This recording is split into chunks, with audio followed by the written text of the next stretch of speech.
गीता अध्याय 2 श्लोक 53। श्रुति विप्रतिपन्ना ते यदा स्थायति निश्चला समाधावचला बुद्धिस्तदा योगम वाप्स्यसि। श्रुति सुनने से विप्रतिपन्ना भांति भांति के वचनों को सुनने से विचलित हुई तेरी बुद्धि जब समाधो परमात्मा में निश्चल अचल और स्थिर हो जाएगी, स्थास्यति ठहर जाएगी, तदा योगम तब तू योग को प्राप्त हो जाएगा, अर्थात तेरा अवाप्स्यसि परमात्मा से नित्य संयोग हो जाएगा। अब यहाँ पर बता रहे हैं कि भांति भांति के वचनों को सुनने से विचलित हुई तेरी बुद्धि।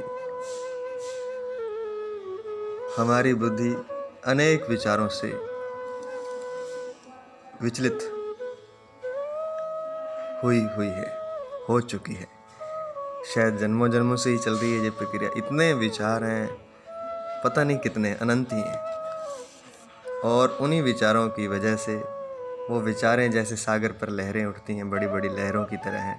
उन विचारों की वजह से हम जो परमात्मा है अपने भीतर, उससे हमारा मिलन नहीं हो पाता, क्योंकि वो उन विचारों की परतें बीच में आ जाती हैं। और अनंत विचार हैं, एक नहीं है। भांति भांति के वचनों को सुनने से बहुत काल से, अनंत काल से पता नहीं कितने विचार हैं, वो 24 घंटे ही चलते रहते हैं, क्षण भर को भी फुर्सत नहीं मिलती। मैंने एक बुक में पढ़ा था कि इतने विचारों की इतनी परतें हैं, जैसे कि एक बुक में पन्नों के ऊपर दूसरा पन्ना होता है। मतलब एक मोटी बुक हो, उसमें तो पूरी एक कैलकुलेशन करके बताई हुई थी, करीब 600 पन्नों की अगर कोई बुक हो तो ऐसा कुछ बताया था कि उतने विचारों की परतें हैं। तो बहुत से विचार भीतर घूमते रहते हैं, और उन विचारों की परतों के कारण हम जो परमात्मा है, जो हमारी आत्मा है, उससे हमारा मिलन नहीं होता है। तो जब हम उन विचारों को पार कर जाएंगे, परमात्मा में अचल हो जाएंगे, समाधि में चले जाएंगे, ध्यान में चले जाएंगे, जब उस परमात्मा में हम अचल होकर, स्थिर होकर ठहर जाएंगे, तब तू योग को प्राप्त हो जाएगा, अर्थात परमात्मा से तेरा नित्य संयोग हो जाएगा। कहने का तात्पर्य यह है कि विचारों के कारण हम अचल नहीं हो पाते, स्थिर नहीं हो पाते, ठहर नहीं पाते। विचार हमें विचलित रखते हैं, हमेशा अस्थिर रखते हैं। चाहे रात को हम सो भी गए तो भी चलते रहते हैं विचार, और कभी ठहरते नहीं, और इसलिए कभी हमें योग प्राप्त नहीं होता है। तो जो विचारों की परतें हैं, उन परतों को कैसे हटाया जाए, तो उसके लिए बहुत सी तरीके हैं, बहुत सी साधनाएं हैं। विचारों को देखना है, ध्यान करना है, अपने भीतर डूबना है। मंत्र जाप भी एक विधि है जो गीता में आगे बताई गई। सबसे श्रेष्ठ जो गीता में बताया गया है वो जप को बताया गया है, वो आगे आएगा। तो जप से किस तरह से होता है, थोड़ा सा ये समझ लेते हैं कि हम बहुत से शब्द भीतर घूम रहे हैं, हजारों शब्द घूम रहे हैं, करोड़ों शब्द घूम रहे हैं। हम कुछ शब्दों का चुनाव कर लेते हैं। मान लीजिए एक शब्द का चुनाव कर लिया हमने, राम, तो उस एक शब्द पर बार बार हम केंद्रित करते, ताकि बहुत से शब्दों से हम एक शब्द पर आ जाएं।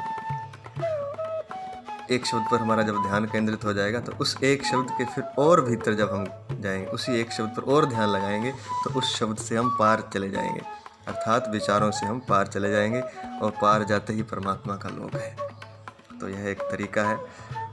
कुछ लोगों ने जप को बड़ा निंदित कर दिया है। कलयुग है, कलयुग में कोई भी परंपरा चल पड़ती है और कोई कुछ भी कह देता है, क्योंकि कहा गया है कि कलयुग में सबकी बुद्धि भ्रष्ट हो चुकी होगी। धर्म को बताने वाले जो हैं वो भी सही नहीं बताएंगे, वो ही झूठ ही लोगों में प्रचार करते रहेंगे। खैर, उसकी बात हम नहीं कर रहे। तो जप को इसलिए श्रेष्ठ माना गया है कि विचारों का एक समूह है, उसमें से एक विचार आपने चुन लिया, एक शब्द चुन लिया, फिर उस शब्द पर आपने ध्यान किया, और जब ध्यान आपका उसमें ठहरना शुरू हो गया, फिर उस शब्द के भीतर भी गए और गहरे गए, तो परमात्मा की शक्ति से आपका मिलन हो जाता है। अब इसमें यहाँ एक ये भी कहा जाता है कि वो शब्द गुरु द्वारा दिया हुआ होना चाहिए। हालांकि खुद भी कोई शब्द का अगर चुनाव कर लें तो ध्यान उससे आप लगा सकते हैं, लेकिन गुरु द्वारा शब्द देने का क्या अर्थ है, क्योंकि वो शब्द एक तरह से जागृत होता है। जैसे कि एक उदाहरण दिया जाता है कि एक चावल है, चावल के भीतर ऊपर एक खोल होती है और भीतर उसके चावल होता है। तो अगर उसके भीतर चावल है तो वो चावल उगेगा, उसको ज़मीन में बोएंगे तो उसमें से बीज निकलेगा। लेकिन अगर वो खाली खोल ही है, उसके भीतर चावल नहीं है, तो फिर वह अंकुरित नहीं होगा। तो जो शब्द हम अपने आप यूज कर लेते हैं वो ऐसा माना जाता है कि वो एक खोल है, उससे कुछ लगेगा तो वो चावल जैसा ही, और शायद उससे कुछ थोड़ा बहुत हमें भ्रम भी हो जाए, कुछ ध्यान लग रहा है, कुछ साधना हो रही है, कुछ एकाग्र हो रहे हैं, लेकिन वो अंकुरित नहीं होगा। अंकुरित तभी होगा जब उसमें बीच में चावल होगा, अर्थात बीच में जब उसकी शक्ति होगी। तो गुरु मंत्र इसलिए कहा जाता है, और गुरु भी ऐसा नहीं कि कोई भी गुरु मंत्र किसी ने भी दे दिया, जिसने अपने भीतर उसको पहले सिद्ध कर लिया है। अपने भीतर जो उस चावल के खोल के भीतर जो चावल है उसको जिसने जान लिया है, जा कहें जो शब्द को जिसने जागृत कर लिया है, प्रकाश स्वरूप बना लिया है, तो वो प्रकाश स्वरूप हमारे भीतर वो अंकुरित करवाता है, हमारे भीतर डालता है और उसकी विधि बताता है कि आपके भीतर यह कैसे अंकुरित होगा। जय श्री कृष्ण।